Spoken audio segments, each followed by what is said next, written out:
Alright, so here we are again. Last time, you guys were exploring a mansion.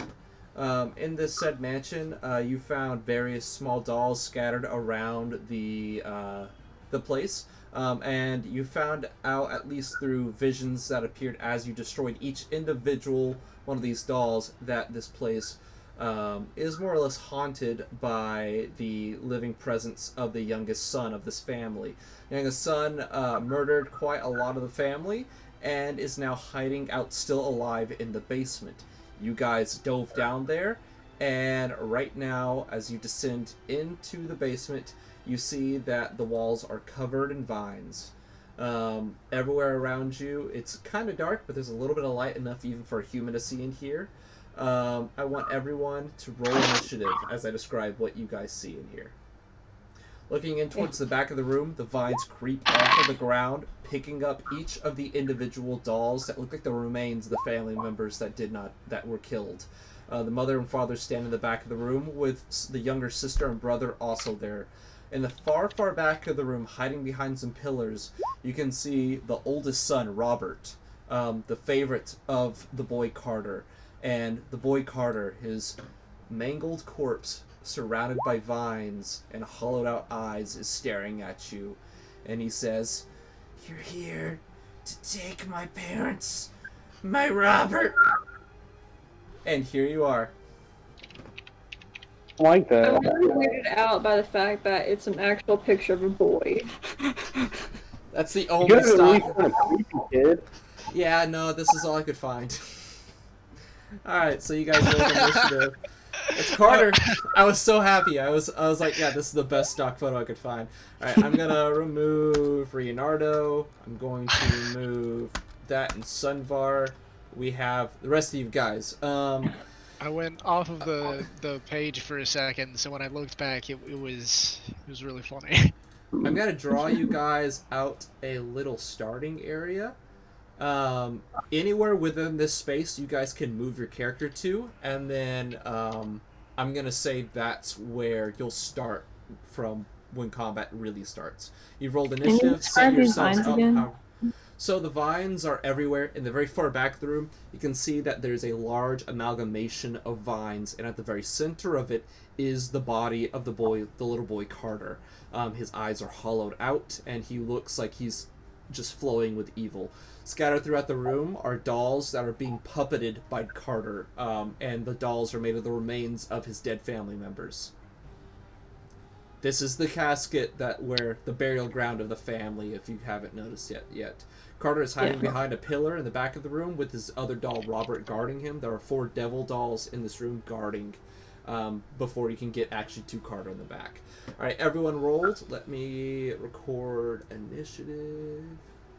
Mine's 17. Oh shoot, I don't want to draw that. Select. And delete that.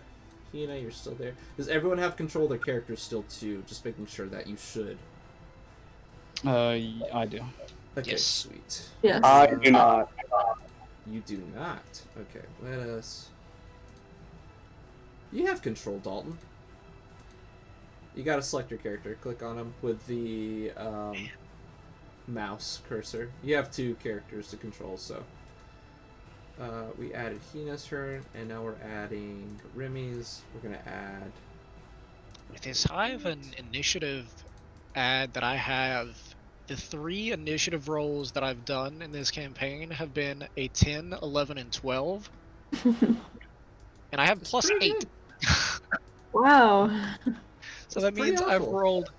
rolled a 2, a 3, and a 4 for my 3 initiative rolls so far. Alright. Here's Still, the that's new pretty strategy. 12 total. A lot. Jeez. Dalton, is that a 16 total? What is it plus your initiative? 17 total. 17 total. That changes things up. 19 from Hina. And then Holden got an 11. Alright. Let us order these and then throw in our old friends. Alright. Do the GM roll on that. Carter got a nat 1. He will not go this turn. Oh my gosh. Oh, let's So go. he will not move. Kill him. All of the devil dolls will still all go. Oh, That is that. Plus Oh yeah, I can make some that. boots. All right. Devil dolls are pretty slow too, as it turns out. All right. First one to go, starting is Hina. Are all you guys ready where you're starting at? Oh, Uh, we haven't really talked about it, but I'll All the start monsters with- are going to stay stagnant. You guys can start however you want within the red square. Yeah, I'm Are gonna start these- just here, kind of near the middle edge. So are Susie these dead? and Susie and Tommy are both going to be considered dead for balancing reasons, so I don't TPK you guys. Okay. Thank you, Spencer. You're welcome. Thank you, DM. I am kind. Thanks. Sometimes. Spell lattice and that. I'll throw it away. Alright, cool. Alright, you guys are good with where you're at? And Dalton, you figured out your controls? Yeah. No, I rolled 20. I just had to reload it. Okay, cool. Alright. Starting from the top is Hina. You get to go first. okay. I've got 20 movements, so I'm only really gonna go 5, 10, 15, 20. Okay. And then I have a short bow, so Okay. I think I'll take that out and just aim at the top right doll to me. So, do you see the nameplates underneath them? I do not. Okay. No. That is something weird that Roll20 lied to and said was on there. Anyways, the... And to clarify, right now I can only see my nameplate in general, not Yeah. just like party members either. Yeah, Okay. agreed. Interesting. C. Alright, can you see the name of that doll now? Yes. Yeah. Okay, I found the function that I was missing. That is really weird for them to hide that there. Alright, so you're aiming at Alexandria? Yes, that is correct. Alright, cool. Let me add these. Alright, roll a d20 and add your dex modifier and add your BAB2 on top of that.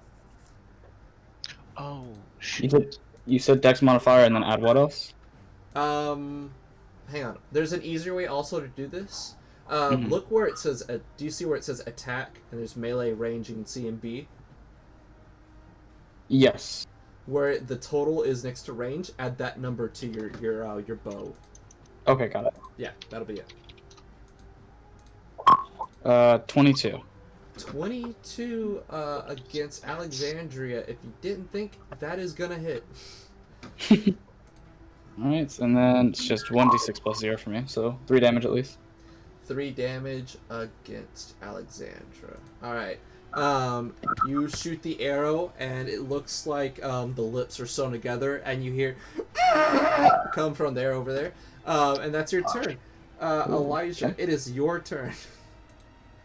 Okay, I'm gonna move 5, 10, 15, 20, 25, 30. Okay. And I assume the dolls are just cloth. They are just cloth, yes. Okay. Can't really do much. You also have Drigger. Don't forget Drigger goes on your turn also. I know, I was gonna wait for him. Yeah, I'll just go ahead and skip over to Drigger. Okay. So, 5, 10, 15, 20, 25, 30, 35, 40, 45, 50, 55, 60. Okay, you walked That's in range of the then Drigger's dad and turn. walked away. You walked in the range of the father and then you walked away. You're going to take an attack of opportunity against Drigger. Okay.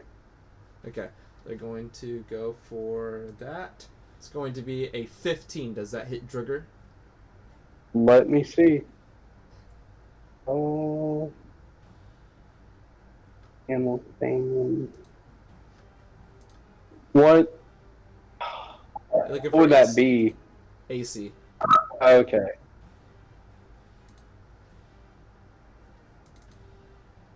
No, his is a 16. Alright, so that doll misses, and Drigger gets to go right by. Alright, Drigger is now standing just right here in the middle of the field. Is that the end of Drigger's turn also? Yeah. Okay. That was the end, I guess, of both of your turns. We go to our friend, Vetner. Okay. Skipped me. Oh, no, yeah, you're right. Remy got higher than you. Never mind, it's Remy's turn then Right. Vetner. I had it out of order. Okay. I apologize. I'll move 20 feet and I'm gonna study Alexandria, and that's it. That's all You're I just can gonna do. start yelling? Okay. Study! Study target. Study. Oh, study the target. Okay, which one are you gonna study? Alexandria? Yeah. Okay, I'll mark it. And actually, we'll do this one. And that's all I can do, so. Alright, you have now studied the target. It is now Vetner's turn. Okay. I was trying to fix something in my sheet. Okay, so, just to, like, triple check, Tommy and Susie are dead, right? Yes, they are. They are Okay. both dead. Cool. So let's do, where can I go? Like 5, 10, 15.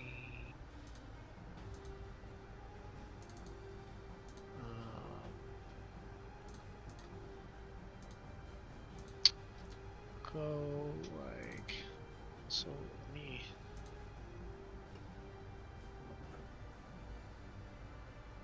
Okay, that's close range. Yeah, I'll go up like here. Okay. And I'm going to throw a snowball at Sam. Okay. But it's a like a magical snowball, and it's like Revolutionary War snowballs where they're like filled with rocks. Okay. So, okay. So your boy is going to make a ranged touch attack. Okay.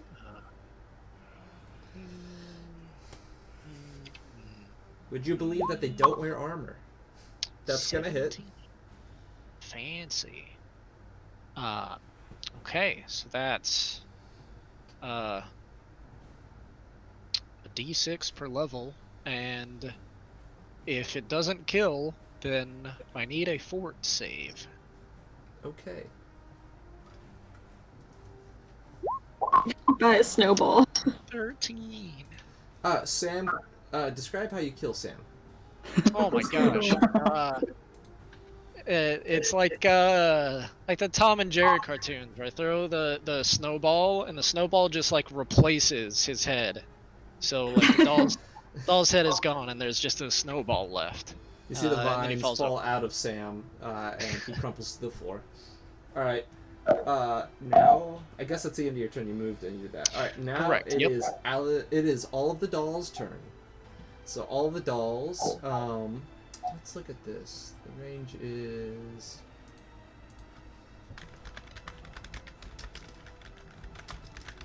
I should have wrote down the range of this. And 5, 10, 15, 20, 25. Alright, we're gonna 5, 10, 15, stop there, and then 5, 10, 15, stop there. Alright, and then this doll is just gonna back over here and stop. Alright, Alexandria is gonna aim at Remy, Mom is gonna aim at Hina, and the dad is gonna aim at Vetner. They are all going to cast Hot Foot against you guys. They're all going to make a ranged touch attack against all of you guys. Tell me, starting from, we're going to start with Dad against Vetner, and we'll see if this hits. That is a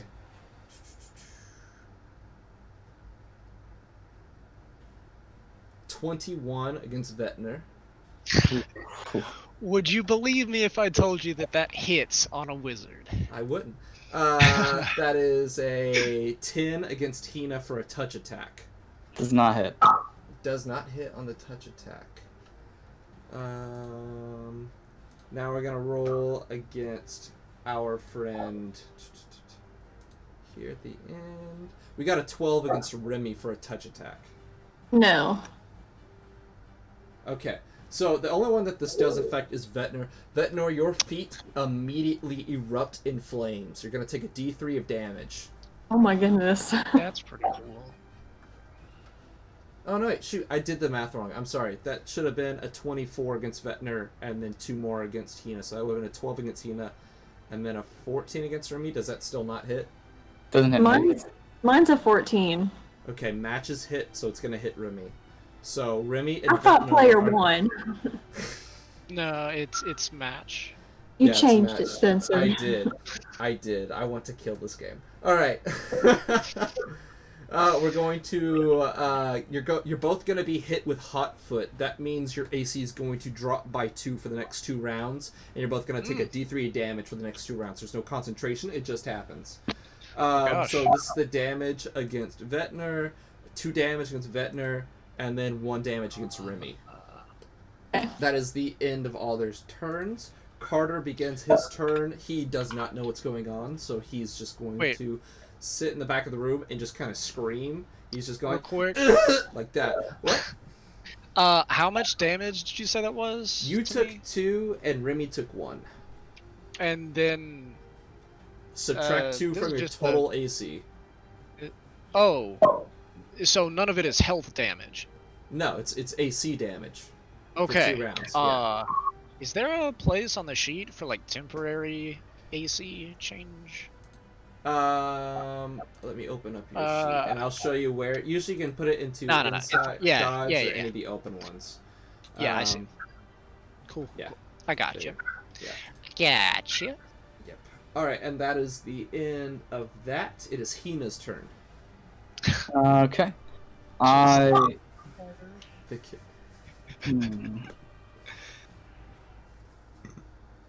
So. I'm trying to calculate my movement. So. I feel like I remember what it did, but I want to ask again. What exactly does charging do? I know there's a big benefit to it, so I want to. But... A charge will give you a +2 to your accuracy on your attacks. Gotcha. Yeah. And then it's pretty much I just charge in like a straight line. As long as you have 10 feet in front of you, between you and the target, you can do it in a straight line. That's a charge. So there's 10 feet between you and Mom.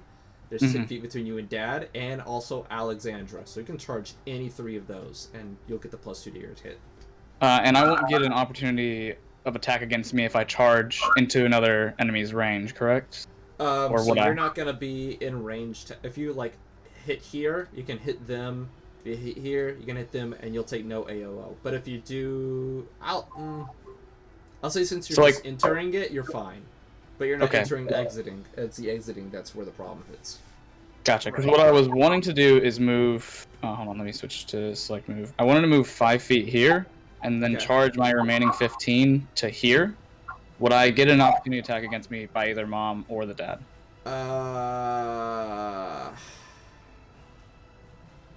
I'm just thinking I'm not doing this as of right now. I'm gonna think that you're within the... I'm gonna say no since you're entering, you're not exiting. Okay. Yeah. I'm not sure if I want to do this. I just wanted to ask to see for later. Yeah. So I think for the time being, I want to... I'll just charge the Dad here. Okay. And then I'll just take a swipe at him with my longsword. Gotcha.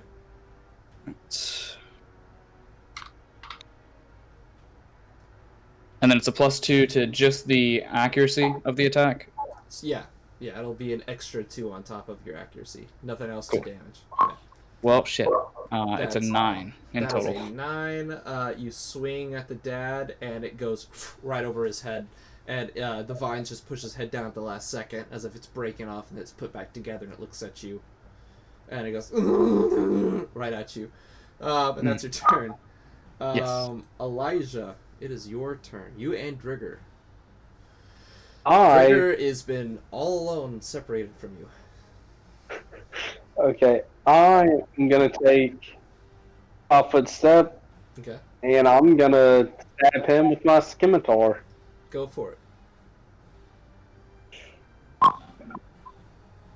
Oh, I know what I You horribly miss. That's the end of your turn. You okay. get winded after a single turn, and you learn that you actually have asthma, and you don't know what asthma really is. It's Drigger's turn. What, Asmar. what is asthma? It's Drigger's turn right now. Uh, and Okay, and Drigger's gonna take a gore attack against Addy. okay. Does that hit? 14 hits. Awesome.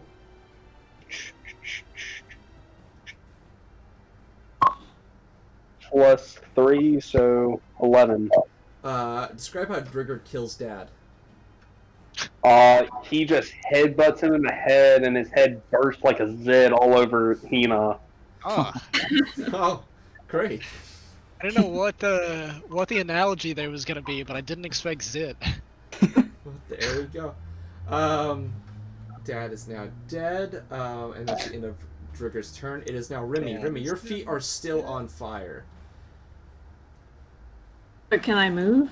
Yeah, you can move. You can take normal action. It's just gonna be you'll take a -2 to your Okay. just to your AC, and you'll take one. Okay, I'm gonna go here and Okay. swing. Okay. You walk up and take your swing. I got a 15. 15 hits. Okay. Alexandra. All right. Okay, hold on. I gotta add the stuff. Okay.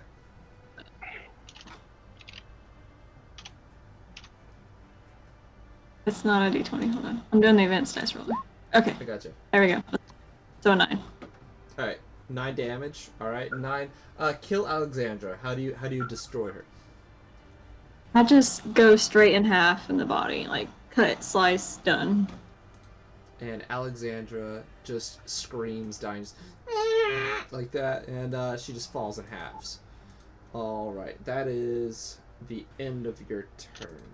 Vetner, it is your turn. Okay, so is Mom and Robert the only dolls that are left? Yes. Okay. Um. Oh, I just realized I didn't mark my spell from last turn. Now I've got it. Okay. Let's.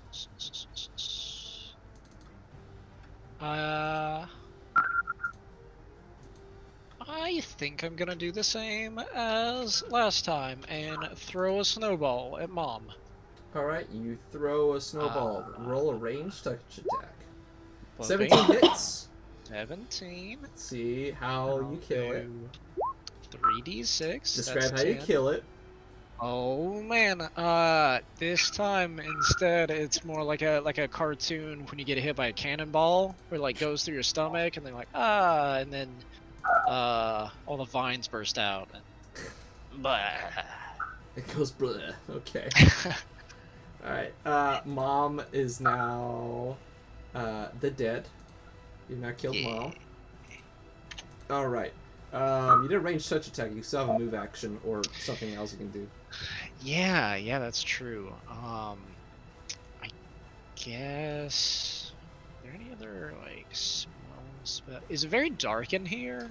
It's decently dark, yes, but you can see. It's light enough just for a human to see. Okay. Then I think I'll just move up a bit. Okay. I'll move up to like here. Okay. That's it for me. All right. Next turn is the doll's turns, which means Vetner and Remy will take a D3 of damage again. That's 2 damage on Vetner, 1 damage again on Remy, and then the flames extinguish after this. Perfect. And so then Robert is just going to peek around the corner and hide right here. that's AC damage again. No. The AC damage is also gone now, so you're back at normal AC. Oh, so wait, which of that was health damage?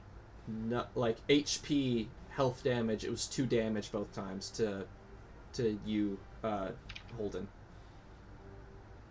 Oh, Yeah, it was just 2. Like that's just a status effect caused by it. okay. Yeah. I was okay. All right. Robert has moved.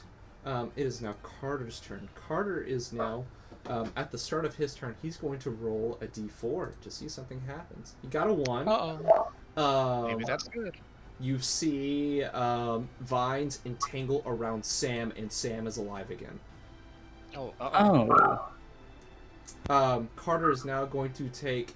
what is he going to do? He's going to move. He's going to move 5, 10, 15, 20 feet to right here and end his turn right there. And that's the end of Carter's turn. Hina, it is your turn. Okay. I am going to just move 20 feet towards Carter then. Okay. 5, 10, 15, 20. No, I end my turn there. Alright, you end your turn there. Elijah, it is you and Drigger's turn. Gonna move 5, 10, Sam's gonna 15, take an attack 20. of opportunity against you. What? Sam's alive. Oh. Okay then. Sam will take Well- 1 attack of opportunity. That's a 6. He misses. Cool. Alright, you move. Alright, anything else you want to do for Elijah before you move Drigger? Or do whatever you want to do with him? Yeah, I still want to do something. Move 25, 30. And then I'm gonna cast Flare in Carter. Okay. That. Get that plus Carter's save. What does he have to roll to save? Is that a reflex, fortitude, or will save? Fortitude. Yeah, 42. Alright, Okay. he got a 12. What is the saving throw? I have your sheet open here, Dalton. I think it's higher than 12. It's wait, Flare is level 0 spell, so it's 12. It matches. I'm gonna say attacker wins, Oh. so attacker won. So Carter Jesse is experiences the. Yeah, hi Jesse. Oh, hi Jesse. Hey, I'm just here to listen. Okay. Jesse, what does Flare do? What does Flare do? I don't know. I don't play Pokemon. Dalton. Yeah. Dalton, what does Flare do? It dazzles him for 1 minute. So he's dazzled. He's dazzled. Okay, yeah, that's. There's that. Give him Dazzled. the Alright, old and razzle dazzle. gave him the old razzle dazzle. He's dazzled for the next 10 rounds. Jesus. Okay. That's a lot of rounds. Oh. Takes a -1 on attack rolls. That's pretty good. Yeah, it is. Cool. All right.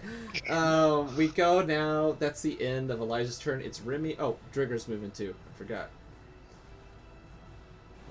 Is that as far as We're you gonna can stop do? there. All right. Remy, it is your turn. Okay. Just gonna move 5, 10, 15, 20, 25, 30. I'm just gonna land right there. Okay. And that's your turn. Yeah. All right. Wait. Oh. No, I'm going to study Carter. Okay, you study Carter. Will put the mark onto him. He's now studied. All right. And I'm done. There you go. Vetner, it's your turn. Okay. Sorry, Dad just came in and was talking to me for a second. So, in like this section here, what could I potentially see over, or what's like blocking vision? You just know that there is a massive pillar here, and there's a massive above ground kind of gravestone where the body's put into a stone casket. Okay. Carter is safely behind them. Can I see over the casket, or is it like above head height? Like, are you trying to aim at Carter or what? Or are you aiming at Robert? Well, from where I'm at, I guess neither, but where I'm going, I think, will depend on that. Like, I think I know you can see over it, but from where this pillar is, you cannot hit Carter from, like, here, here, or, like, pretty much anywhere until you're, like, past where Drigger is. Yeah, I guess in this instance, it doesn't really matter. Guess I will 5, 10, 15, 25, yeah. 5, 10, 15, 25, there, and,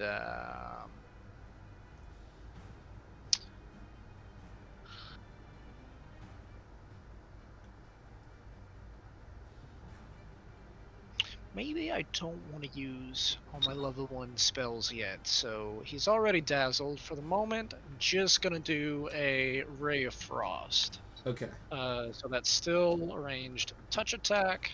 Okay. So we'll do that. Ooh, that 13 hits. Is not. Oh, really? Okay. Yes. So now /R D3.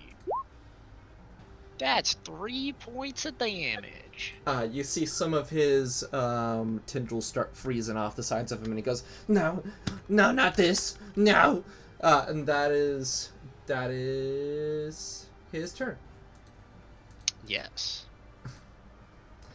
And then we go back to the dolls, where we have good old Robert and Sam. Sam is going to. Let me double check this. Make sure I'm doing this right, so I'm not cheating against you guys. Okay, yeah, we can do that. Sam's gonna move right here, aim at Vetnor, and he's going to cast Giggle against you.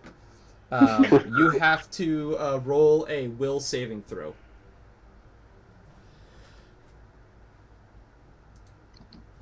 Sorry, say that again. He's casting. You're getting giggled at. You're getting cast Giggle against you, Vetner. Right. Roll a will save. Will save. Gotcha.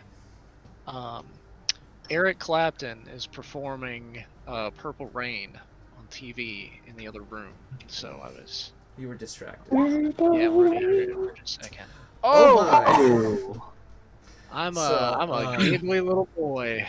I'm going to say, since you rolled a nat 1, that's a critical failure. Yep. You're going to be prone on the ground, and you are now lost to the giggles for a D8 of rounds. Any verbal spells, any spells that require verbalization, you cannot cast.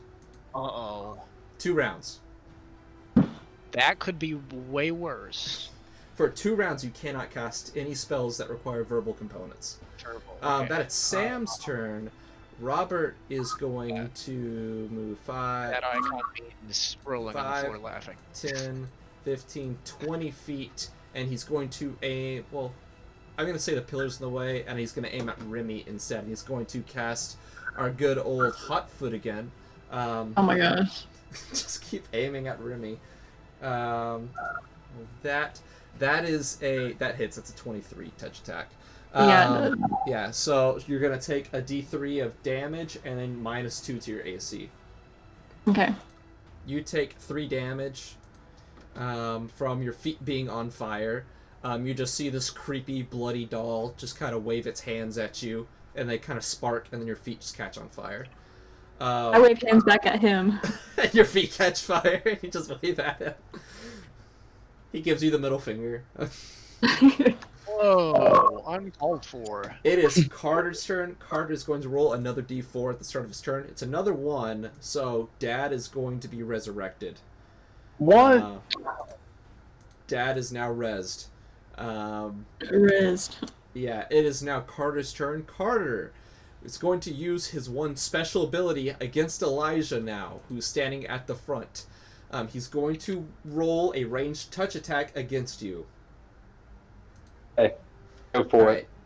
He got a... Oh, shoot, I'm on the wrong page. He got a...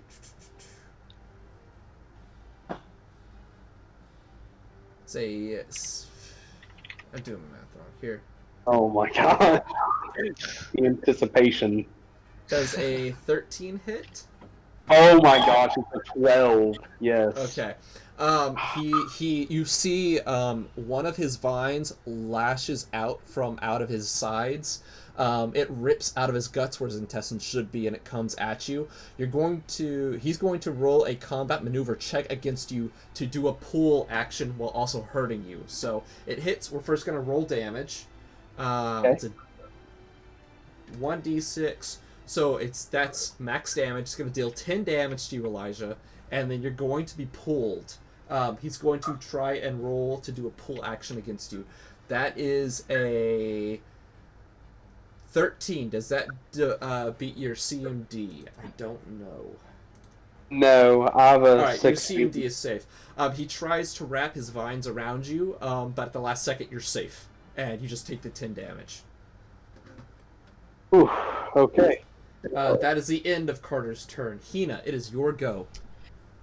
I want you to know this guy is evil, and he is also an outlander. So, technically, through all that, you will get double smite damage if you smite him. Yeah, that's what I was gonna do. I want to see if I have enough movement though. 15, 20. I would have. Am I able to walk on top of the spot where Elijah is? I'm gonna say you can't. To be nice, I will say you can make it all the way up to in front of Carter, so you can actually get up to his range to hit him. Okay. So I'm guessing from where I am, I can cast Smite Evil on him. Would I be envisioned to do that? You can see him from here. Casting Smite Evil is a swift action, so it just happens like that. So you can do it at any point in your turn, as long as it's right before your attack action. Yeah, I will Smite Evil on him now. Alright, we're going to... He is now marked with the old Smite Evil, the Thunderbolts. So now we know he's been marked kind of by you also. So you can walk up to him now. Okay. I will go 5 here, and then I will charge the last 15 into him. Okay, so you charge, you get a bonus +2 plus all of your other bonuses. So you get... You gotta activate your smite. I'm looking at your sheet right now too. So, yeah, it's +3 to hit, and I have +2 charge, so it's a +5 on top of my +4. Yeah, so to make this a little easier, remember to activate your smite on your sheet. Yes, I did. Oh, you're right. It is not activated. I didn't activate it. I just marked it as I've used one. Yeah. Okay. Yes. Yep. Put anything in there, click away, and then it'll update. There you go. So it's 7 plus 2 plus whatever you roll is going to be your accuracy. That is a nat 20. Nat 20. Okay, so you roll a crit. You'll roll double damage. So I'll let you figure out this math here. So you're doing the longsword. You'll roll 2d8 plus 4 plus 4. Okay.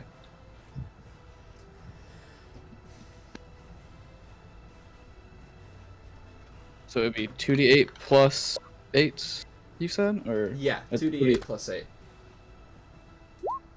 13 damage. 13 damage. Okay, you hurt Carter real bad. He's still standing, but he did not like that at all. You hear the child just scream, and he's like, "Such a weird girl! No!" And he flails back his arms in fear.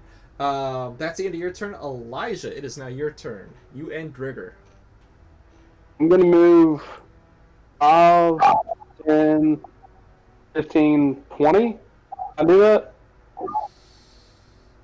Okay, walk me through how you started here, did 5, 10, 15, 20, 25. You can still end up right there, no matter what, and it'll just take a regular move action. So yeah, you can do that. And if you want, you can move Drigger so you're flanking. Okay. I didn't know if you wanted me to, like, wait after my turn No, Okay. you can go in any order as long as you both have like used the right amount of actions. So you both use your move actions. You both get a single attack against Carter. Okay. I'm gonna use my scimitar against him. Okay. Well, sorry. Let me roll. If I So, hit, all right, and then add your accuracy. That is a 16. That is the exact amount to hit him. Oh, not including the stuff from Trigger, so it'd be 18. You hit him. Roll damage. 1d6 plus yep. 3. So you deal Six. six damage against Carter. Carter is now looking like he's wilting. All of his vines are falling apart. And he looks at you and he says, "No, no, not Robert! Robert, save me!" Alright, now it's Drigger. He gets an attack. Yes. Do I need to roll accuracy? Yes, roll accuracy always. 2. What'd you get? A Yeah. 2. 2 plus 4, that will not hit. Drigger lunges his face at Carter, missing. And you see Drigger just goes, meh, meh. And he's just flailing on the ground. Remy, it is your turn. I have a question. Yes. If I move, I don't know if I can even stand right here, but if I move in this area, can I see Robert? If you move right here, you can see Robert. I'm gonna do that. Okay. So I move. As a swift action, I'm gonna do Sunlight Strike, where I can reflect sunlight or other bright sources of light, aka my burning feet, into the eye of the target as a swift action, causing it to be okay. All right. So is that a? It just happens. It just happens. Oh yeah, I remember that. That thing was insane. What does it do to it? It makes him dazzled. He's dazzled for 1 round. Okay, he's dazzled. Let me throw that on to Robert. Robert is now dazzled, so take a -1 to all. That was a swift action. Yes, that's That a was swift a action. You still have. I'm gonna breeze kiss him. Full actions. You're gonna what? Breeze kiss him. Okay, do your breeze kiss. Everyone knows it's He has to make a combat maneuver attempt. Well, you have to make a combat maneuver against him, and then I'll tell you if it beat his numbers. Okay. Hold on, let me delete this real quick. Ooh, I got a 10. A 10 total? Yeah. It does not push him down. You see it blusters him, and he blocks the wind now that he's blind, and you just hear coming from him as you breeze him. Can you do anything else this turn? I'll count that as a standard action, so you have 1 action left.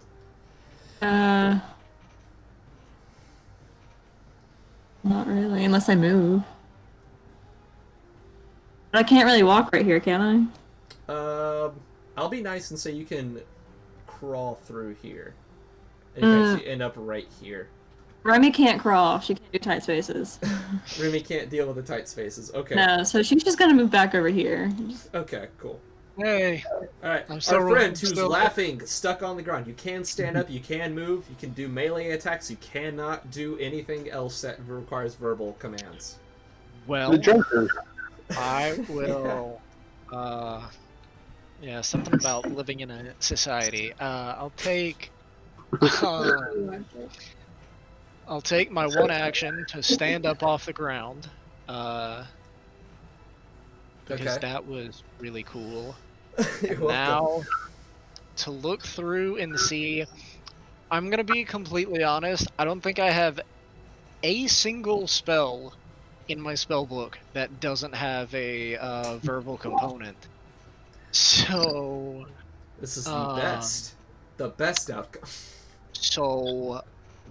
I'm gonna try and steady a crossbow while I'm LMAOing. Okay. And I'll shoot at Robert. Do I have a straight shot there too? Yes, you can aim at Robert. Robert has sight of you there. Gotcha. So I'll take out ye old crossbow, and we're gonna make a ranged touch attack. Not a ranged touch attack, a ranged attack. That will hit Robert. Roll 16. damage. Okay. Remember, ranged attacks are just flat rolls, unless they're special. Yep. Had to. Most of my magic attacks are like that, anyways. 1 damage. It was a glancing blow. Robert I'm is laughing conscious. so much. All right. We're gonna go to our old friend, the dolls. We now have Sam here. Sam is going to 5, 10, 15, 20, 25, 30. So now he's in sight of Drigger around this corner. And then he is going to... I'll say Drigger can take an attack of opportunity as Sam casts this. Sam is going to cast Hot Foot against Drigger. So Dalton, roll an attack for Drigger of Gore attacking at Sam. Oh, okay. Yep. 7. Sam rolled a 9 for a touch attack against Drigger, which I don't think hits. No. Alright. Yeah, it doesn't at all, you're right. So they're both just staring at each other down as both attacks miss. Now we're gonna go back to Dad. Dad is going to take 5, 15, 25, aim at Vetner, and then he's going to cast Hot Foot on him. Oh. That is a 14 touch attack. Yes. Yes. Okay, sweet. And Robert, this last one, is going to take 5, 10, and cast Hot Foot against Elijah for a ranged touch attack. That is a 20 unnatural. So that's gonna hit. That hit. Yeah, that's gonna hit. So I'm gonna roll damage, starting off with Remy. This is your second round of Hot Feet, if I remember. I totally missed that. Wait, hold up. What? You're getting your second round of Hot Feet here, so it'll dissipate after you take this damage. So you'll be back to regular okay, AC gotcha. and stuff. 2 damage against Remy.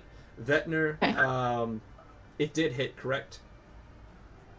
Yes, against my Right. AC. AC yeah. is now -2. This is damage to your health. 2 damage to Vetner. Elijah, your AC drops by 2 points, and then you're going to take HP damage. You take 1 damage. That's good. All right. It is now Carter's turn. Carter is going to roll a d4. He rolled a 4. All of his friends are now alive again. No. Including those who started dead. That's pretty cool. He is alive. Alexandra is no longer marked because Carter is the one that's marked. Mom is alive again. All right, they're all back up. And we go to Carter. Carter is now going to take... You see his vines fold around himself, and he has 3 vines. He's going to take an attack against each of you guys, Drigger, Hina, and Elijah. We're going to start with Drigger. He's going to roll. Carter gets a... Okay, yeah, that's trash. Carter rolled a 6 against Drigger. He rolls a 4 against Hina, and then a 10 against Elijah with his tentacles. What save is this? This is your AC. Just flat Okay. AC. Yeah, so I think you're safe. Yeah. Okay, everyone's good. Alright, Carter's turn ends, and he sits and he looks at Elijah and he says, "You shouldn't live! You should not live!" And it's Hina's turn. I'll just take a hit at him with my longsword. Alright. Still smiting, so let's get this going.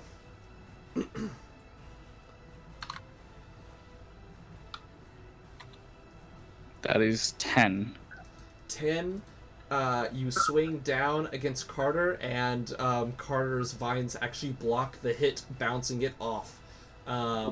You can move or do something else, but that is as far as it goes for attack actions for you.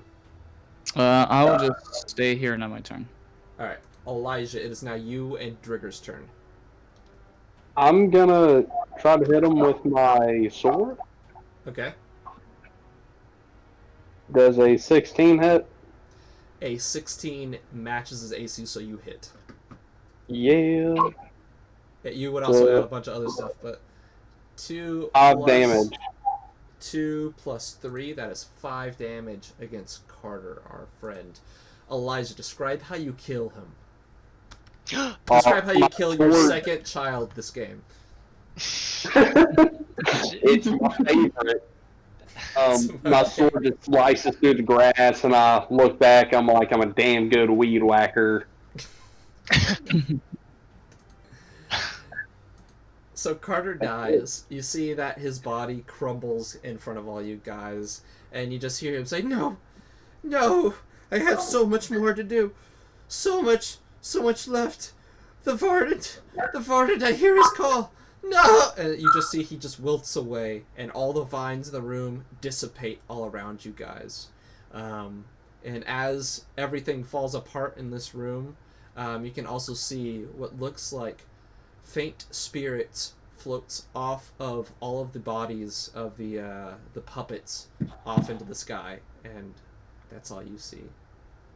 You guys are now in this room with the corpse of this dead kid. It's an empty tomb here, and you can see magically where Carter was, his body just kind of, I guess, evaporates almost into nothingness, and you can see a key plops right where he was at. A nosedive for it. You not nosedive for it? Two different people here. Okay. You nosedive for the key, and you grab it, and as you grab it, it looks exactly like the key that Sagron had earlier that was missing. And you can see now it starts to bind itself to your hand, and you can see these glowing, kind of almost holy looking tentacles kind of wrap around your arm, and the key is now kind of right there at your wrist. Cool. And then you hear a voice talk overhead, and it says, "The new owner of the manor has taken place." Oh. What? Elijah, you're now the owner of the manor. Nice. Oh, wow. This is going to act as your base of operations. For a more formal understanding, this is going to be your base of operations for the group. You will access it using port keys. This port key is attached to Elijah. Each of you have your own room. I am finishing up the last touches of what the house actually looks like, so if you do want to decorate your room in the house, you can send me pictures, and I will decorate it as such. Nice. You can access this house... Which dead's kid's room do I get? So there are 4 dead people rooms, and then there are 2 rooms up in the attic. Ooh, a loft. Yeah. I want the master bedroom. All the kids' rooms, and then also the attic's rooms are all going to be the same size. So how this is going to work is how you can access this is from port archways. These are found at every single inn in the game, so you guys can access your storage. You can throw things in here if you want, trade out companions, and if for whatever reason, this is the special side secret thing that I haven't told you guys yet. If you get bored of your character that you're playing in campaign, you can decide to make a secondary character to change them out at the inn whenever you want. That's cool. So if you do get bored playing as a Slayer, a Paladin, your Hunter, or the Arcanist, and you want to try something else different, you can now, you'll have a roommate in your room, and that roommate will be your change-out option. So if you do want to change out to a different class, race entirely, you can. This person will not really have any deep backstory comparatively to your main character, but they will still exist. What if I bring back Tess? You can bring back Tess, but she will be your character that you will bring back, or your roommate, will match the level of whatever character you play as. Gotcha. Yeah. Makes sense. Cool. Yep. So that's all the uses and utilities of this place. So there you guys go. Every time you access a major city, you can do it. But I will only allow you to switch out characters probably as soon as you enter into a new city. But any forward point, I won't let you switch out until you've gone to the next one. So, if I had well, I don't know exactly what certain things take, but I remember before for brew potion, you had to have a workspace for that. When we stop at a town, could I port back and use the crafting tools that I have set up in the room?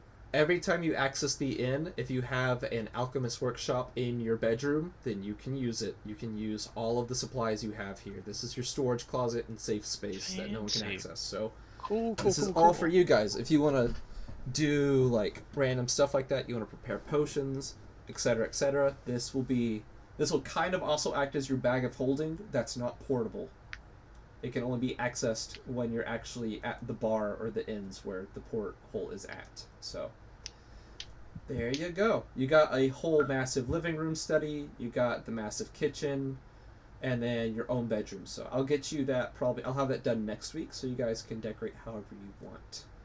But so I'm assuming the mansion is not going to be so dark and dreary. It's going to have like some redecoration. Well, it's a fixer-upper. We gotta put in the elbow grease. We do. We gotta make the house a home. I like that. You guys can hear from upstairs. There's a knocking on the door. Who is it? It's your old friend. I'm here. Oh my gosh! It's I don't remember the order. Yeah.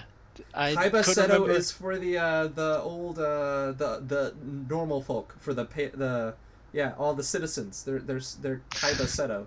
Seto Kaiba is royalty. It makes sense. Hina gets it. Yeah. Then I guess I'll go. Do we want to keep him waiting? Do we want to like? Is there anything on the bodies that's even worth trying to look about? I mean, you could do some grave robbing. These are like stone graves that you could easily just topple the top off to look inside. Oh gosh! I'll do some grave robbing. I like the difference. You that feel I'm like, you feel a ping in the back of your head that says you shouldn't do this. Yeah, I don't. Never mind. I'll abstain from doing I know, this. Elijah. You don't feel any ping in the back of your head. You can do whatever you want. You're not a paladin. To clarify, as a paladin, she probably shouldn't defile innocent people's graves. But you, as far as I know, you don't have any god to answer to. So as long as your conscience is cool with it, you just start ripping open graves. Who's gonna know? They're dead. Yeah, they are not going to miss it. I don't know if these were just like normal people. It might just be like clothes or like whatever they're buried with, but you are correct. No one's going to know. So I found anything cool? All right, so you go through these old gravestones, and as you do, you find you go through each individual one, and the last one that you go through, you find something a little odd in there compared to the rest. You don't really find any jewels or anything cool. There's some old rusty swords and stuff that you find, but last one that you go through is Carter's gravestone. And inside of Carter's gravestone, you find that there's what looks to be a small vine-like plant, and small fruits are growing off of it. Uh-oh. I know what you're thinking. Don't Eat do it. Don't, no. Do it. I was not gonna eat it. I'm Do the it for the angel on vine. your Did you shoulder. say you would like to eat it? No, I said I'm not going to. Okay. I Alright. appreciate the do it for the vine. The vine, Jesus. It was... I am gonna put it in my inventory. Okay, you put it in your inventory. What do you want me to do? One baby Carter? Can I... You can take a baby Carter with you, yes. By the way, like, if that was a gravestone with a body in it, what exactly was Carter? So, That we fought. if you want a more formal explanation, that literally was Carter. So, I'll explain it here, just so it'll be easier to understand what happened. Carter was a child that went mad. He witnessed his older brother came home from war, mostly destroyed Robert did, and he died at a young age, and Carter witnessed this and it messed him up. He didn't want to feel loss ever again, so he made a deal with a patron. And in doing so, Carter lost it even more and was more or less granted this semi-immortality, and then he killed his family members, making them puppets. So he chained and anchored their souls to their bodies so that they could never leave. And so what you killed was literally Carter in the back of the room. This is just what looks to be like some sort of plant that's related to the patron that he is a part of. He did mention the name of the patron as he was dying. Oh, uh-oh. I don't know if I actually heard that. Of all of you guys, Remy, roll an intelligence check to try and put 2 and 2 together from something you saw earlier, and then we'll go in the one-on-one chat if you roll high enough. Just a flat intelligence? Intelligence check, yes. So well, I'll take that back. Roll an intelligence, even though I'm probably sure you don't have this knowledge, roll for religion. Okay. I got a nat 20. A nat 20. Go to the one-on-one with me. Okay. Fancy. While they do that, I'm gonna use the restroom very quick, and I'll be right back. Cool. All right, Madeline. So, you think back really hard on what it was that that name that Carter said that sounded so familiar to you. This is the Vardant. The what? It's called the Vardant. Vardent. You can share this with the others if you want to, but there's some sort of semi-holy, semi-unholy creature out there called the Vardant. It's a plant-like creature, and you remember that the way that these vines look and the way that Carter looked, it looked like the plant-like man that you saw at the altar a while ago that was making deals with Coster. Okay, so he looks like the guy that I saw at the altar, but no one else saw. Yeah. So you're putting 2 and 2 together here. Okay, hold on, I'm typing this out. Yeah. You can share this with the others if you want, that this is the Vardant, or you can keep away whatever information you want from them, but that's what this looks like. And that's probably what that plant that Dalton's character is holding, that's part of the Vardant's deal, probably. Elijah has part of him. Not the Vardant's, like, literally, but it's still, like, a part of the Vardant. It's like, if you eat that thing, you'll probably be making a deal with the devil at that point. Okay. Is what it's equating to. So, that's pretty much it. We can jump over back to the campaign chat. I think everyone was also taking, like, a short bathroom break, too, so. Perfect. Alright. Party has 500 gold. I can make you a cloak of resistance. Ooh, okay. Hey, we back. Welcome back. Cool. Alright. Madeline, are you still here? I'm here. Okay, cool. Didn't know if you went off. So, you know that. You can tell them whatever you want, but that's it. You still have the guy knocking at the door. Hello! I bear the new decor for this old house. Oh, well, okay. There's something else I want to do, but I'll go answer the door first. Okay. Also, since talk. you guys are the ones who played, you guys can actually choose to have, like, the nice, good-looking bedrooms instead of the attic ones that are kind of gross-looking. Let's go. Yeah. So you guys get but those. the attic ones, like, well, this is all They're in my smaller head, but I and they're assume all a little bit grosser. they have like a view though. It's like a No. it's like a loft. No, there are no No. windows in the attic. It's like a regular attic where it's just literally it's just all closed off. You have a window in your room on the second floor. You have a view there. You can see It's the a second Cowfields floor outside. Yeah, all your bedrooms are Okay. on the second floor. Yeah. I'm cool with that. I think you said that before. Now that you're Yeah. saying it, and I just forgot, but I'm cool with it. Okay. I'll go answer the door. Hi. Hello. Oh, hello. We have the gifts. Look at our gifts. We have a new rug, and all of my servants, they're here to help. And you just see Whoa. it's Seto Kaiba, and there's about 50 to 60 humans. Wow. They all wear a chain around their neck as they all flood into the house bearing gifts, new chairs, dining room sets. And he says, "From what I hear, the curse has been broke. that key disappeared and it said something about a new owner, Yeah, Dankeschön. Where is he, that Elijah? I'm right here. Oh, wait, congrats! You are now head of the manor. You will now be known as Baron. What? Baron Elijah. Baron, You can use that title however you want. So, also for picking up the key and being representative, Dalton, you get to know knowledge nobility. So you can actually communicate amongst the nobles, and you actually have now a background to where you can understand the nobles around you. Look at you. You are considered a noble. You really turned your life around after punching that cop. Or those 2 kids.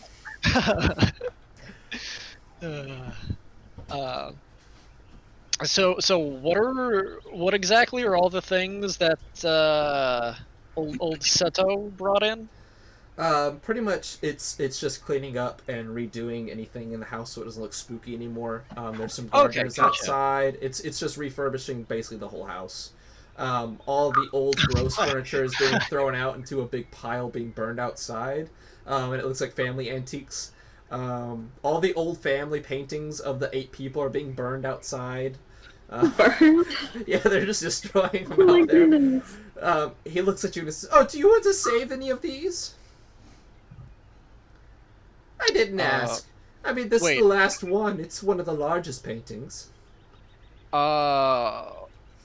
Which painting is it? Oh, it's one of the family paintings of the 8 family members who you guys just like kind of killed in a way, I guess. It's a portrait of the. You want to throw it in the crypt?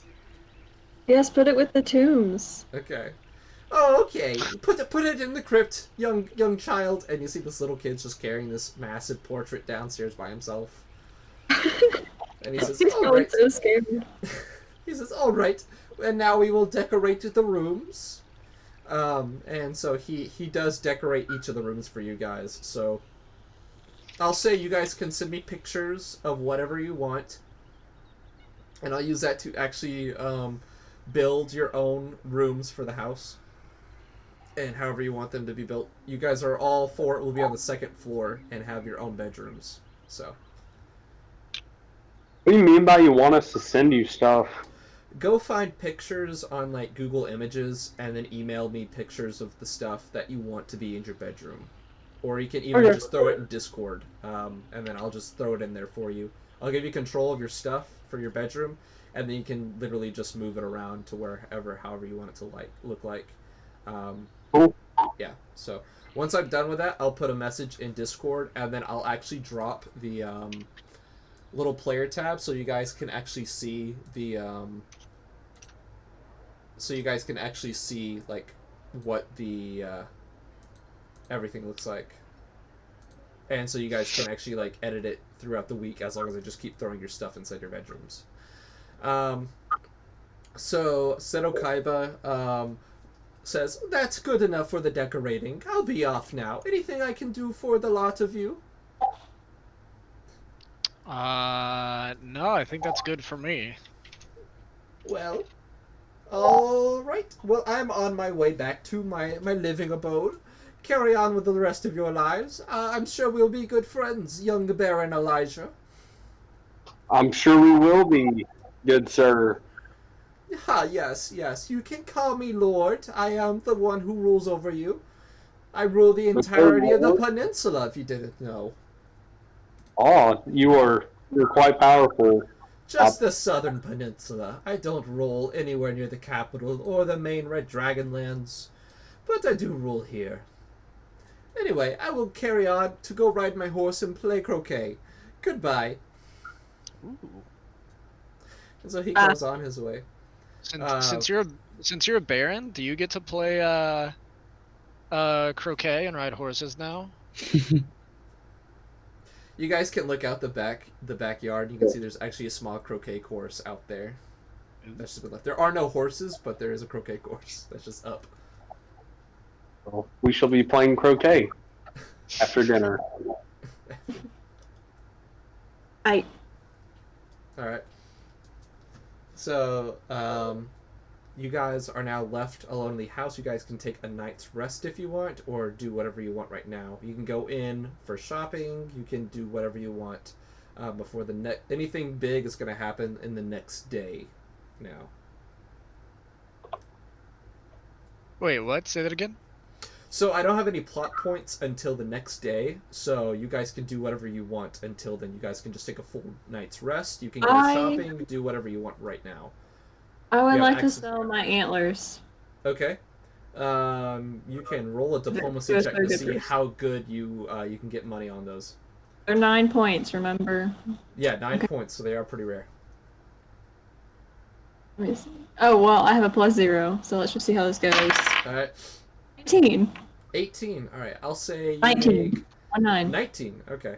I'm gonna say... I'm doing some thoughts in my head. A good round. I'll give you 300 gold for those. Okay. Yeah, 300 gold for those antlers. Anything else that you guys need to get rid of or do anything else with? Yes. Oh. Okay, we'll do Holden, and then we will do Colton. Did you say something? No, I did not. Okay, you're good. I did. Okay, then we will do Holden, and then we will do Dalton. All right. Well, okay. I potentially want to. I want to first identify something in my inventory to see if I want to keep them or sell them. So I have the little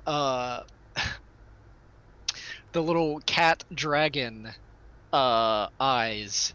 Yes. That I recovered from those, and I think all I remember is that they are used in alchemy in some capacity, but I don't really know their value or like specifically. Do you want to roll a purpose. knowledge arcana check on them to try and figure out? I would love to do that. Hey, now is everyone ready for this? Those strength checks, damage rolls. I ain't got those, but knowledge arcana. You ready for this? Boom. 26. All right. So what you can do with these eyes is with you can use them as a replacement for any costs, monetary wise, for the potion, for each one that you use. This goes up to level 3 potions. Okay. So you can make basically you can make potions for free at this point without it costing you any money at all. I don't really have brew potion, and I don't know if anyone else has that. Do I need to make like an appraise check or something to see how much they're worth individually? You can try and go out and sell them, or you can do an appraise check to know ahead of time exactly how much they are worth. I'll say it's it's going to be a 14 to know how much they're worth. I will try and make an appraise check.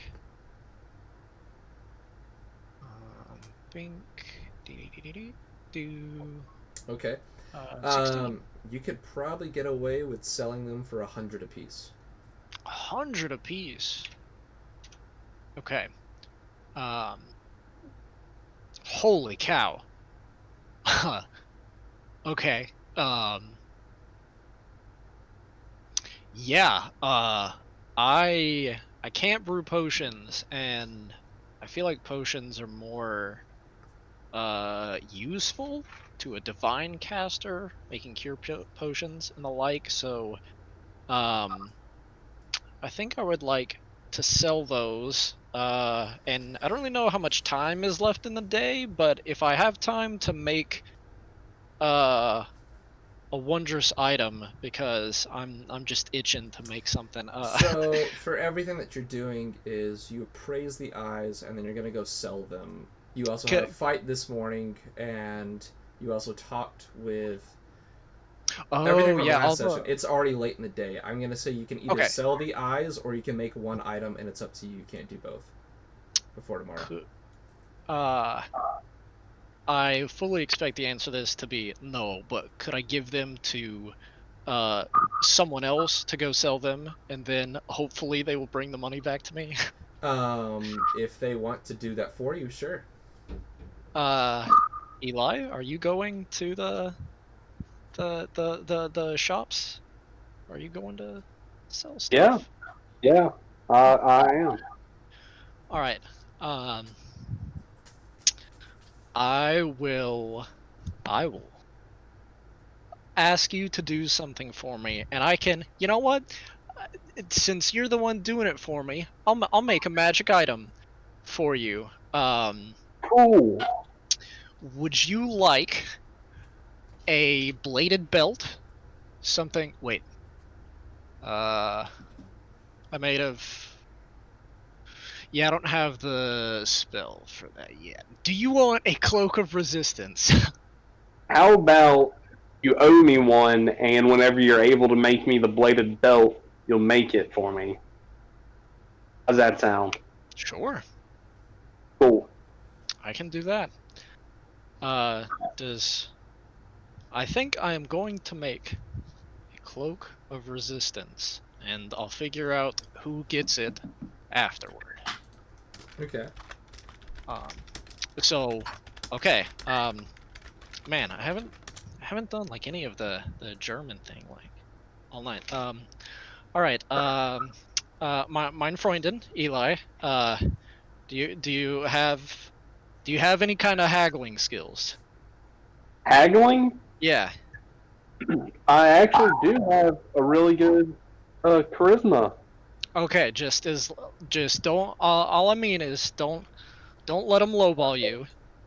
Here is a bag of 14 eyeballs. Oh, what kind of eyeballs?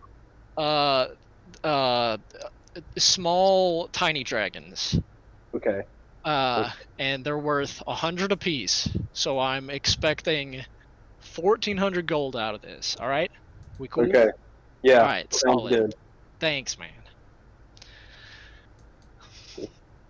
All right. I guess I'm going to the shops now. We're gonna roll for Holden's magic item creation check first, but you're going to the shops. So you can roll a diplomacy check, Elijah, and then Holden has to roll to create the item.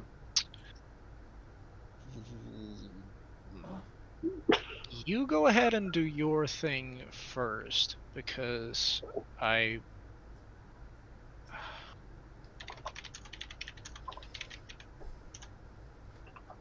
You may have to. Oh, okay. Uh,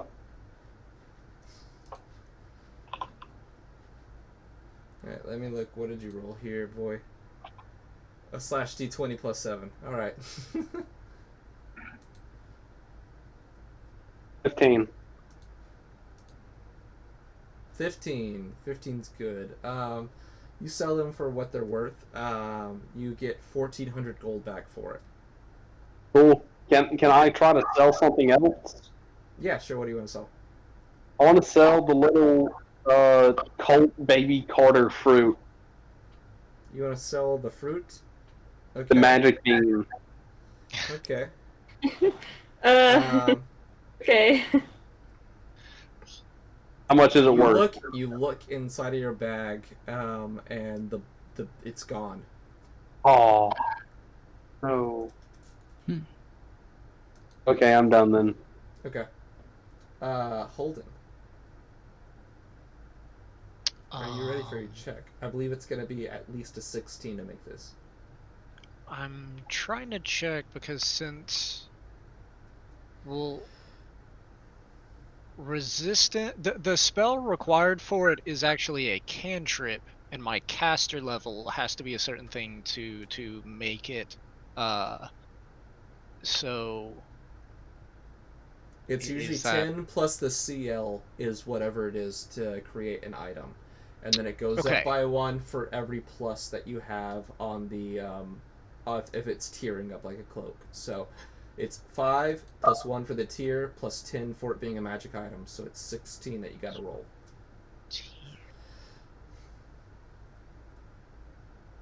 It'll be 500 gold to make it. Wait. it should just be like 11, right? The DC to create a magic item is 5 plus the caster level, right? Link me where you see that.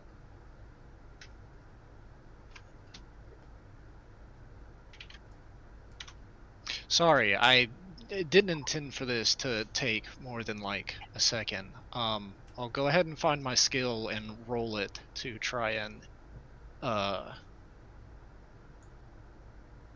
maximize our time here. Okay, I got like a 24, so it doesn't matter, and we can figure everything out later. Yeah. It's good. Alright, we're good. Alright, you make it. Okay, so now,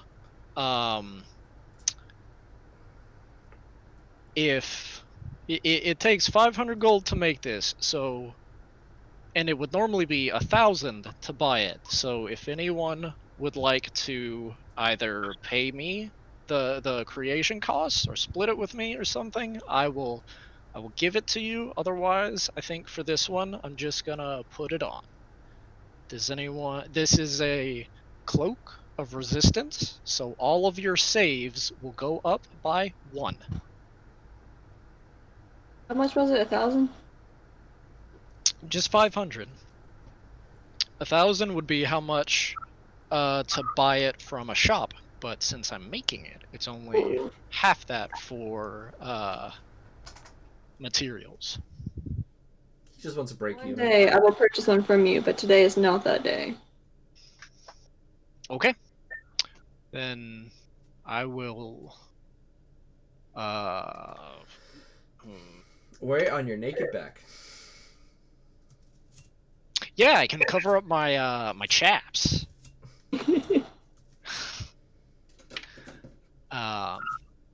When we see them when they're breeze.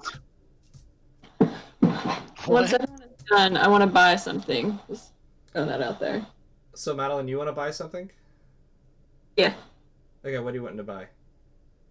A dartboard, because mine broke.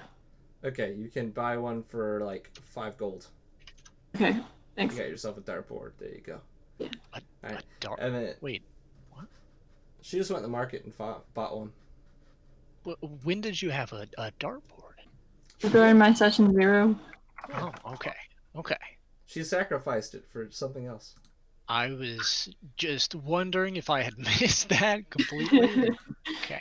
I like to throw knives. Yep. Oh, alright. So, and Colton, you said you weren't doing anything? No, I'll just take a long rest. I don't think I have anything to sell or buy. Alright, cool. Everyone is taking a long rest now at this point. That's what I'm going to have to say. So everyone takes a long rest. And Vetner and Elijah jump into Group A for me. Oh. Okay. Yep. Okay. Bum. Hi. Hello. All right. I'm back, baby. So everyone goes down for their long rest, and you guys fall asleep.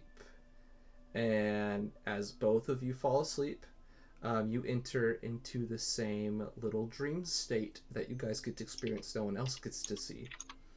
What? Yeah. So as both of you pass out, a small image appears in front of you, and then it grows as if coming out of the ground, this amalgamation of vines that forms itself into what appears to be a creature with a wolf's heads, one wolf head. Around its mouth and its maw, it has large pincers that come out around it. Wings sprout out of its back that look like it's made of some sort of plant's flesh, almost if it's like man flesh, but not. Flowers come down around the tail that it has, and then it has 4 muscular legs that it sits on, and then it creeps slowly forward to the two of you, and it says, "What is this thing? You said it's made out of plants, but what is it?" I am the Vardant. You killed a sapling of mine. Well, I mean, he tried to kill us first. He was He weak. didn't. What did you say? He did try to kill us first. He was Yeah, weak. it's 2-on-1, Varden. So really, that's on you.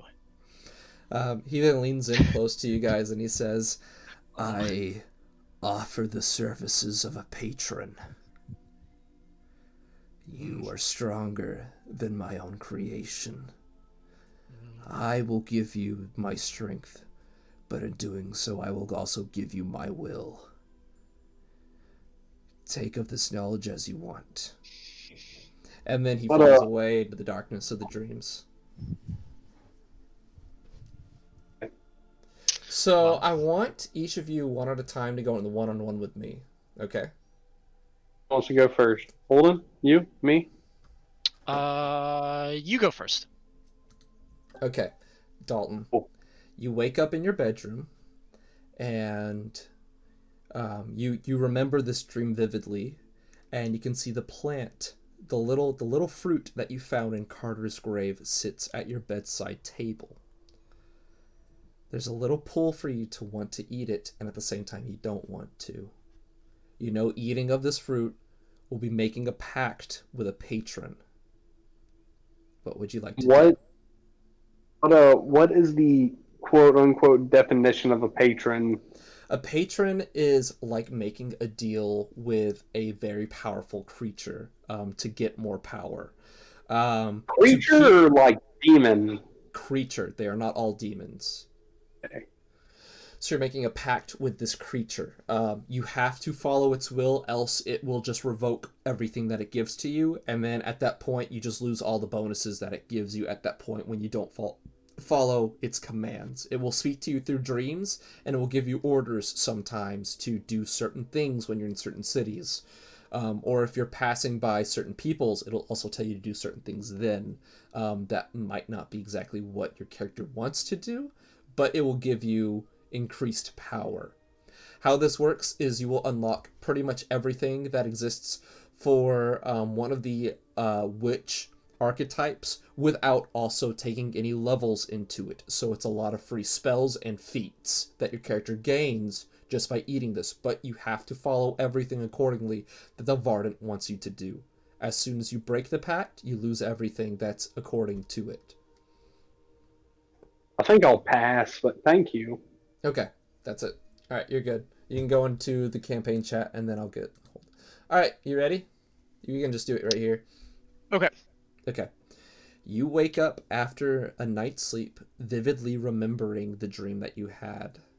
And you look at the bedside table next to your bed, and a fruit that looks like the one that was in Carter's grave sits next to your table. You don't remember how it got there, but part of you knows that if you consume this fruit, you're going to be making a pact with a patron. Now, how this works mechanically is you'll be taking a lot of the bonuses from more of the archetype stuff that a witch gets, excluding its hexes, without taking any levels into the witch. Okay. As long as you, from time to time, this will work like a witch's patron. From time to time, the patron will call out to you and ask you to do things. And you have to do those things. You'll unlock the free spells that the witch gets for this specific line, and you also unlock the feats that they get. Okay.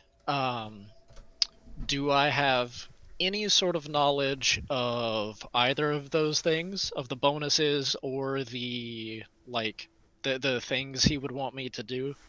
You can roll a knowledge, religion, or arcana check for this. Okay. Oh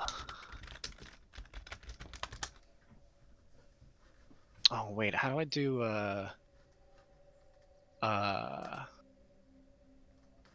can I do /GM roll and only me and you can see it? Sure, yeah. It'll be right to me, and no one knows that it happens. D20 plus 10. Okay, that is 19. a 19. You know what this patron at least will offer you. Here, let me actually pull up everything on my end, so I can actually read out some of the early level stuff. Gotcha.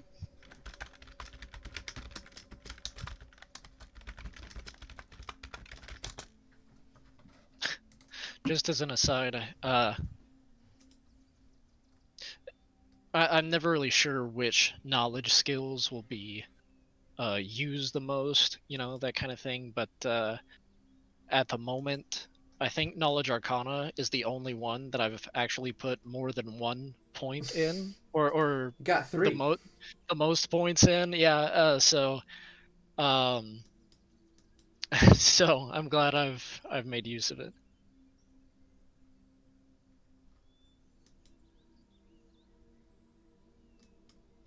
So with this, so I'll with this, only you'll know. get the. I'll send you the link quietly, like Okay. one-on-one in Discord, so no one knows if you actually do take of the fruit or not. Yeah, you can DM it to me. Yeah, I just sent you Control V and enter. That'll take you to the spell list that you unlock by taking this. Also, Learn will now act as your patron, technically too. So Learn will then turn into your spell book at that point. So you don't actually have a physical spell book anymore. So if your spell book is lost or destroyed, Learn can continuously be resummoned with all your spells safely in it. So this gives me a list of all of the witch patrons. Yeah, I know. That's just where they're all at. You would take Autumn. Autumn. Yes. So you get Ray of Enfeeblement, Create Pit at level 4, Gentle Repose, The Mist, Major Creation, Acid Fog, Caustic Eruption, Horde Wilting, and Well of the Banshee at level 18. Okay. Are there any feats with that one, or it's just? Let me make sure. I was pretty sure there were feats that come with.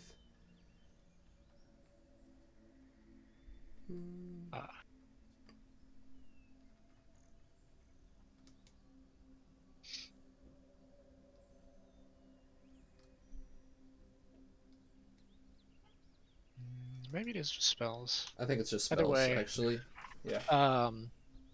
So from the knowledge roll I made, do I have any idea of what this guy might ask of me? So your understanding is the Vardant is chaotic, but not necessarily an evil. He's just a chaotic neutral. Okay. What he really cares about is just stirring things up in cities every now and again. Just seeing what nature can do if it just magically appears in the center of a place. He doesn't really request murder or killings. He more so will only strike out against those who are strongly against anything with nature. Okay. And so maybe this is a weird question that we'd have to sort out later, but these patron type spells for me, would they always be considered as prepared? For the patron, yes. Okay, so like I wouldn't be using a slot or anything for like say Ray of Enfeeblement. Yeah, you wouldn't have to prepare the spell. You can just cast it instead. Gotcha. Yeah. Okay. These will be spontaneous spells in your list, yeah. You also get a new skill along with it because, like, a marked skill. Because I'm pretty sure. Hang on, let me make sure that. Pretty sure, depending on the patron, you also get a skill for it. Like a class skill. Yes. I think actually, I take that back. It's just actually locked into the Witch's Familiar. I lied. How long do I have to make this decision? Do I know? You can keep the plant for as long as you want, but after a course of time, the plant will just naturally disappear. You don't know when. This is a patron, so it's technically like a demigod of sorts with an extreme power. Right. Okay.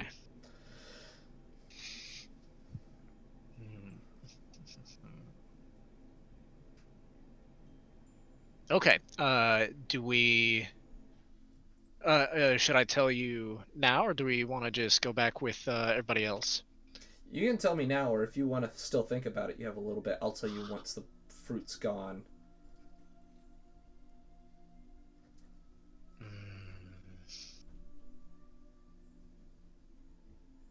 This is going to be the only patron in the game, too. And so I'm gonna wait at least to see if Dalton did it. So I'm not going to eat of it right now. Yeah, I also might change up the patron stuff to instead do. Let me look up one thing. Hang on.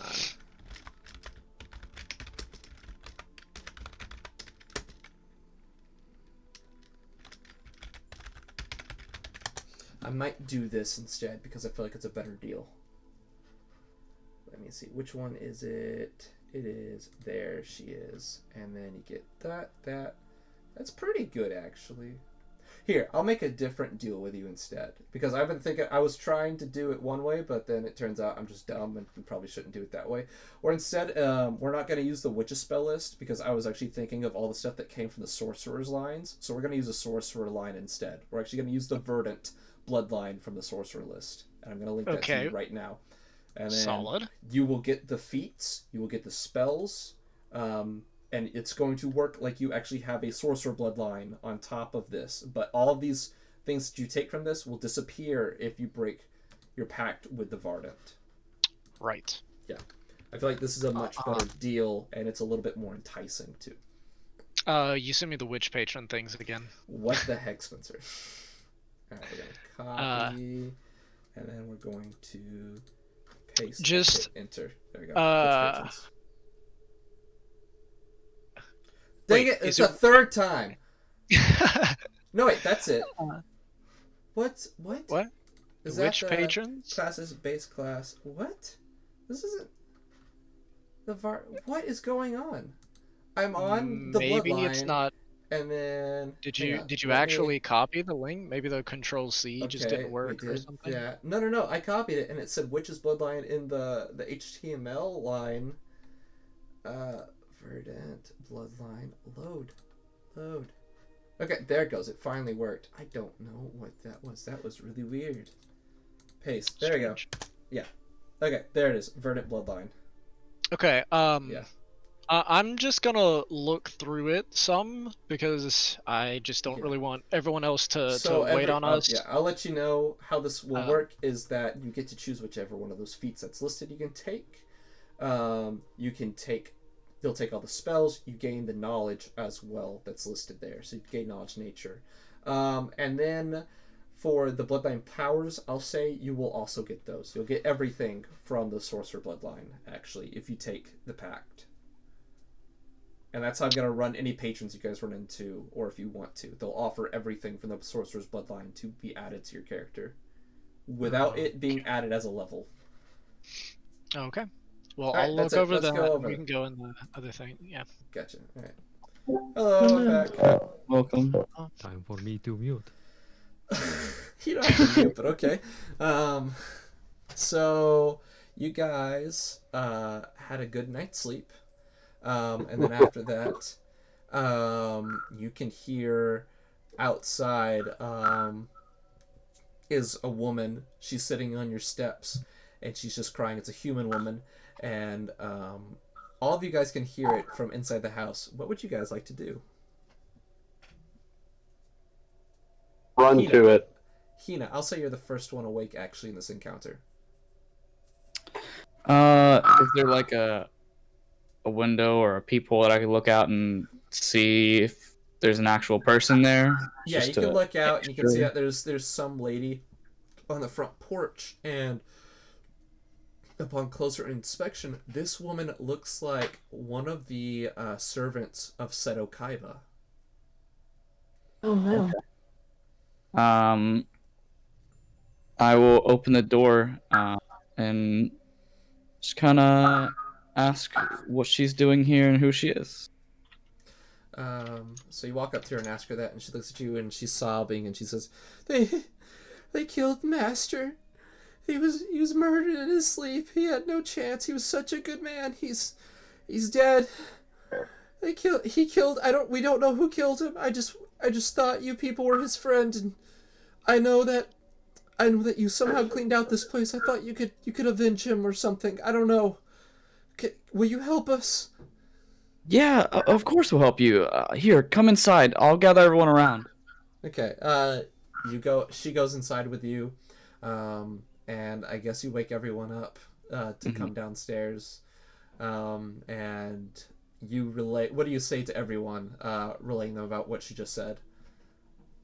This lady right here is a ma'am. What's your name? My name is Christina. I've been I'm the head woman servant. I handle the gardens, and I wasn't the one to find him. I was just told to go find you and ask of you to help find the murderer. Seto Kyber's been murdered in his sleep. She's said that she's not aware who did it. But we found a note. If you want to read it. Yeah, of course. Here, hand me the note. So she gives you the note, Hina, and it says on it, you protected those who possibly killed Haggis. Their heads are all on the line, and so yours shall be too. The 5 heads. Oh. Well then. It's just that's all we were able to find at the site. People said that there was a man that ran from the scene. He had like a weird birthmark and was cloaked. Apparently looked really close at him, and he looked like he looked like he was made out of plants. He wielded an axe as he ran. Anyways, that's all we have. He left the city heading north. We don't know which way he went. So, guys, I have something to tell you. So, You're an alcoholic? That's it. That plant-like creature, that plant that Elijah had, stems from a thing called the Vardant. So he's a plant-like creature. Basically, he's like the devil. You can, like, if you eat that plant, like, you're making a deal with him. But I saw him at the altar back in Styx. He was with the Cobalt captain, and they were talking, and I guess he came up and killed our guy. Thought you guys want to know about that. Well, thanks for telling us so soon. It slipped my mind. We had to go shopping. Sorry. Well,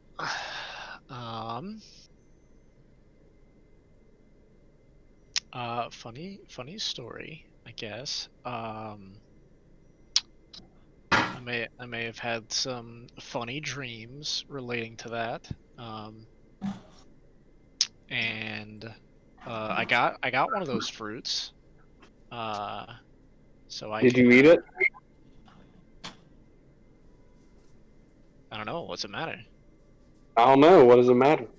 Because if you eat it, you make a deal with the devil. So,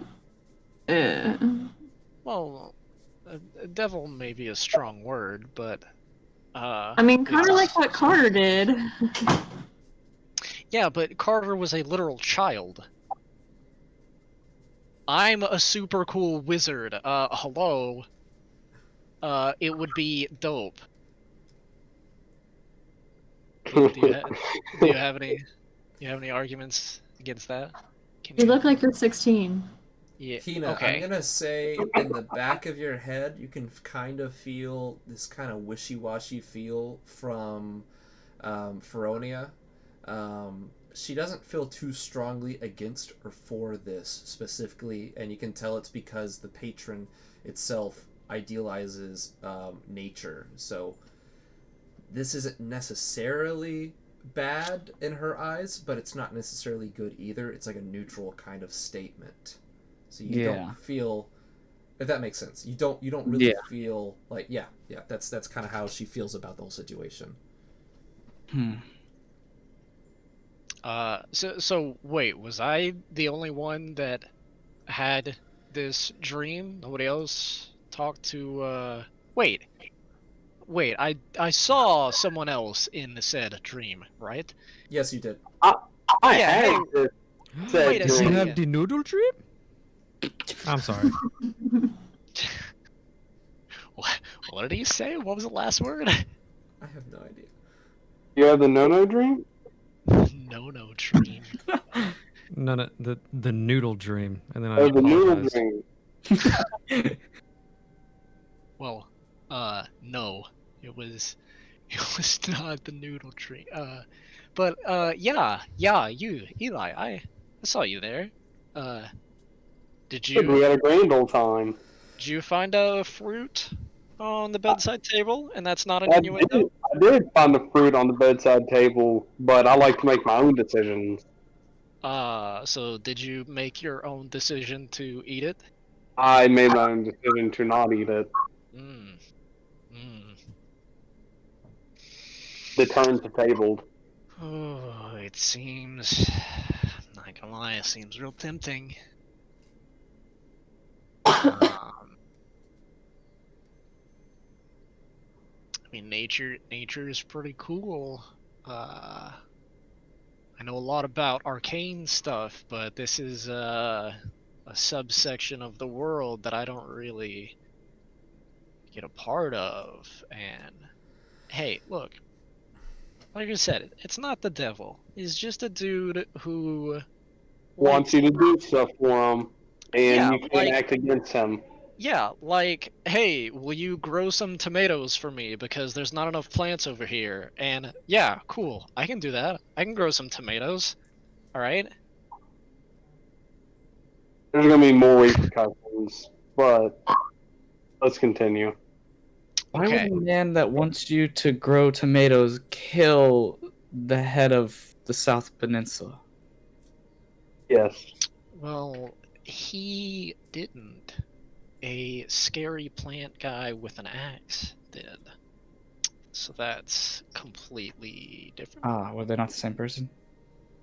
No, well, I So don't think I'll at least explain this in kind of a more understanding world building kind of way.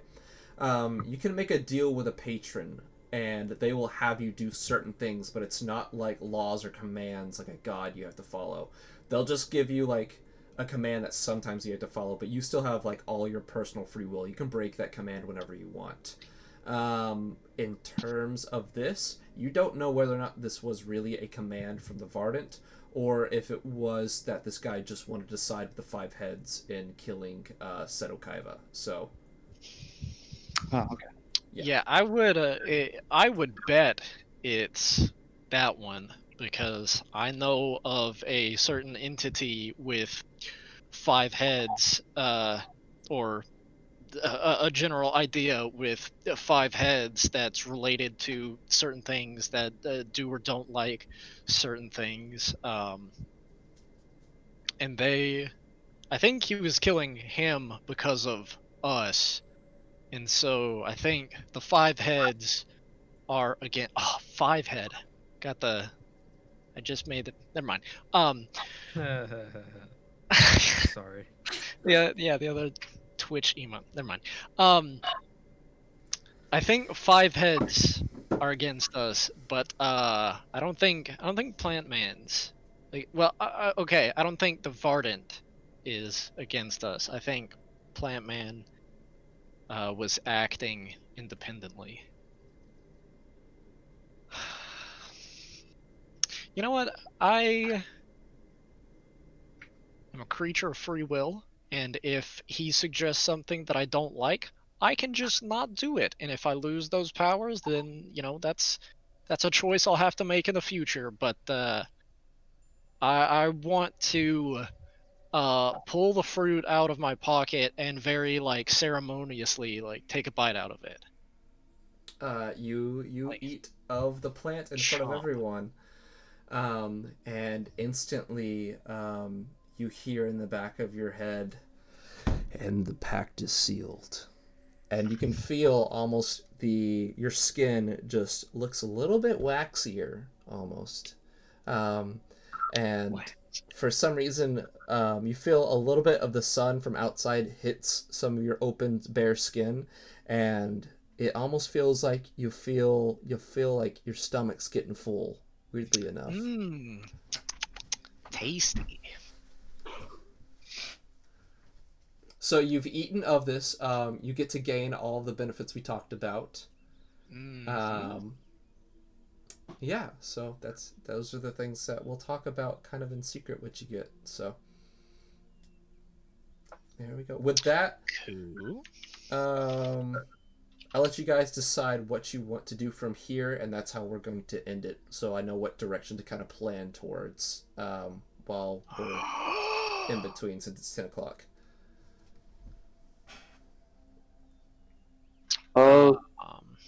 Good night's rest and search for. It's the morning. You literally just woke up. Okay. Go back to sleep. Go back to sleep for 24 hours. No. We just get to skip step 1. Streamline the list. Jeez. Step 1, check. I want to go so look for the killer. You know that he headed north along the road, and that's all that you have as clues. Well, mine plan was to continue heading north. Mm-hmm. I don't know if I'm super concerned about finding this assassin man, but I'm cool with going north. I think we can get the money out of it. You Or also we could get have the the rest of last the mob on our back. location. You also have the last location you guys have yet to visit. That's outside of the city, with the shape changer camp. Oh yeah, the other little. It's a like smaller settlement. Is that right? It's not a settlement. It's just a camp that's kind of been hosted up. It's like a group of hunters that are all shape changers that have been referenced. You know, you can go there if you would like. You get to make this decision for the group, I'm gonna say. I vote we go there and then we go up north. I'm okay with it. Yeah, I would whichever is closest. But if the camp is, I would definitely want to go to that. It's literally just on the outskirts of the town, so it's like you could have just walked there this whole time. Yeah. Oh, sick! I didn't. Yeah. It's been super close this whole time. There's no like travel distance between there. Oh yeah, I think. Shape I guess changers have all been of coming us in the thought- city trading, so. I guess all of us thought it was a little farther away. So yeah, we can. The forest line's pretty close to the city. Yeah. So we can talk to him on the way out. Yeah, so you guys all got your packs, and you guys are getting ready to leave, and this will be the last thing that you guys do. So this will be it, and then we will end there for the night as you guys are heading northwards. So I'm going to say Hina is at the lead of the group and going to take charge during these portions of the conversation. So as you approach the camp, you can see that it's maybe about 30 or so people. Mostly consists of men. There's a couple of females along in the group. From a distance away, a lot of times, well, actually, Hina, roll a survival check or a knowledge nature, whichever one you think is higher. You can roll either one. And this is to identify what shape that they actually can change into or their family bloodlines, because you're a tiger. So this will be to identify possibly what they are. Mine's just a straight. No, okay. Yeah. Nat 20. All right. Nat 20. You can tell you're only about like maybe 20 feet away from these people as you're starting to approach the camp, and you can see from their facial features and some of the other parts of their body, they seem to be a little bit more cylindrical. Their arms are a bit skinnier. Their eyes appear larger. You identified this as the Mantis clan. Your father always warned you growing up to stay away from people like this, but these are the first skin changers that you've actually seen in probably months. What would you like to do? They're not in like I could say something to the group and they wouldn't hear us, right? You're like, are you talking to the group themselves, or are you talking to the strangers? I want to talk to like our group, our traveling group. Yeah, if you talk to the traveling group, they can't hear you. Okay. So I could tell who these people are. They're mantis shape changers. The only thing with these guys is that my father would always say that I should beware of these kind of guys. So we should be aware that they could be possibly dangerous. But if they're Are they on the outskirts of town or like in the town? So there's a city wall. It's not super high, but it's a decent sized wall. And outside of there, it's like maybe 200 feet from the wall is where this camp is at, and then that's where the forest line starts, where they're all camped at. With them being outsiders of the town, I'm not too sure. They've been coming in and out of the city. You've noticed. They've been buying some basic supplies, but that's what they've been doing at least.